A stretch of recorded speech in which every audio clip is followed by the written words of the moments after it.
Story. In the peaceful village of Mehranpur, nestled along the banks of a wide, winding river, life moved slowly. The people were simple, hard-working, and deeply connected to their land. They tilled the soil, grew crops, raised cattle, and worshipped the rain as a gift from the heavens. But in the monsoon of 2022, the skies opened with a fury the villagers had never seen before. For days, rain poured without mercy. The river, once a blessing, roared with rage. Water levels rose rapidly, and within hours houses were swept away like paper boats. Families ran for safety, clinging to one another, watching their entire lives drown. Among them was Rashida Bibi, a widowed mother of three, who stood helpless as her small mud house collapsed under the pressure of the floodwaters. With nothing but the clothes on their backs, she and her children sought refuge on the rooftop of a nearby school, surrounded by hundreds of other flood victims. Food became scarce. Clean water was almost non-existent. Mosquitoes buzzed constantly, and disease spread like wildfire. Babies cried from hunger. The elderly groaned in pain, and children stared blankly, their innocence washed away with their toys and books. Muhammad Salim, a farmer in his 60s, broke down when he returned to his fields after the water receded. His entire crop had vanished. His buffaloes drowned. Everything he had built over a lifetime was gone in days. "I have nothing left to pass on to my sons," he whispered, staring at the barren land. Relief efforts were slow. Boats came, bringing small packets of dry food and water, but the misery was far greater than what aid could fix. Many died not from the flood, but from hunger, disease, and despair. Children grew silent. Mothers wept. Fathers buried their dreams in the mud. But even in the darkest hour, there were sparks of light. Local volunteers arrived. Doctors treated the sick. Strangers donated tents, clothes, and food. Young people from nearby cities traveled long distances to help. Together, slowly, the village began to breathe again. Rashida Bibi, though homeless, started helping other mothers take care of their children. Salim, broken but determined, joined a team rebuilding damaged houses with bamboo and plastic sheets. The community, once scattered and shattered, found strength in unity. Morale. The flood destroyed homes, but not the spirit of the people. Tragedy taught them the value of compassion, community, and resilience. In the face of unimaginable misery, they stood strong, not as victims, but as survivors. Months had passed since the floodwaters receded, but the scars remained, not just on the land, but in the hearts of those who had lost everything.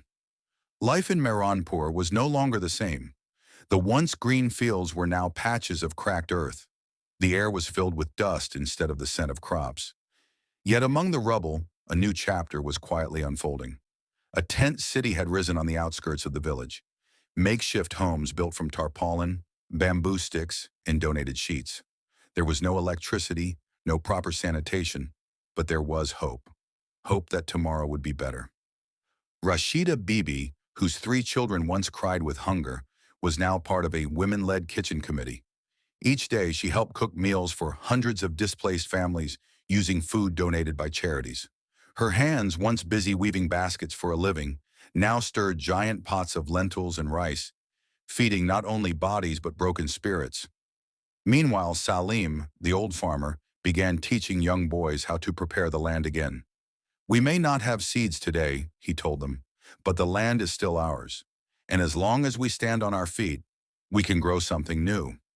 His cracked hands turned the dry soil, hoping for the day it would bloom once more.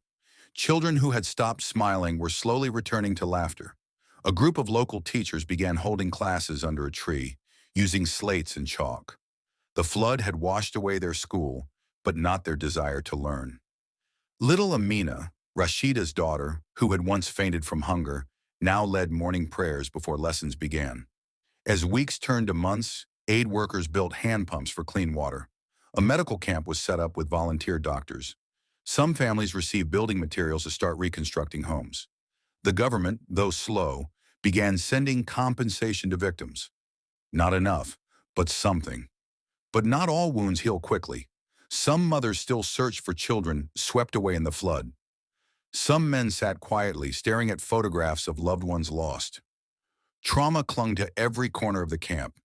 Yet every morning, When the sun rose over the ruined fields, the people of Mehranpur greeted it not with fear, but with the will to live. They planted again. They rebuilt walls with mud. They lit small lamps at night. They remembered. They cried.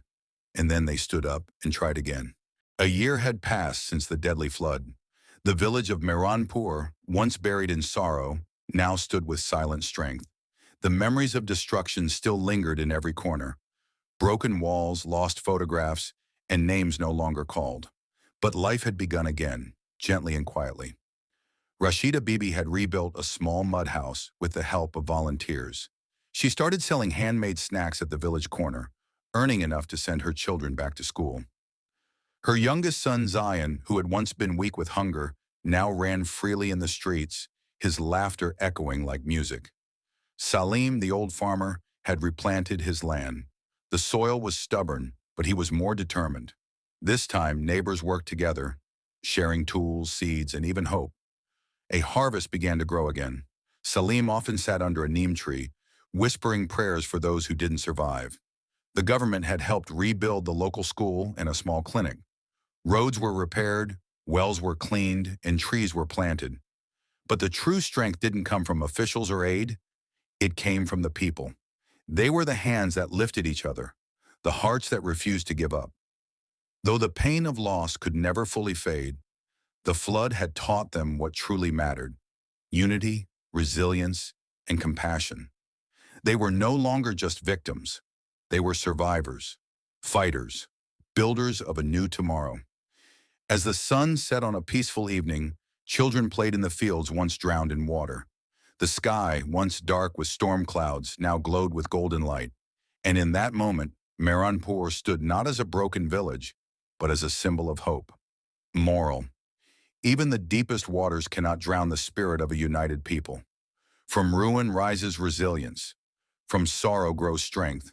And in every ending, there is a new beginning.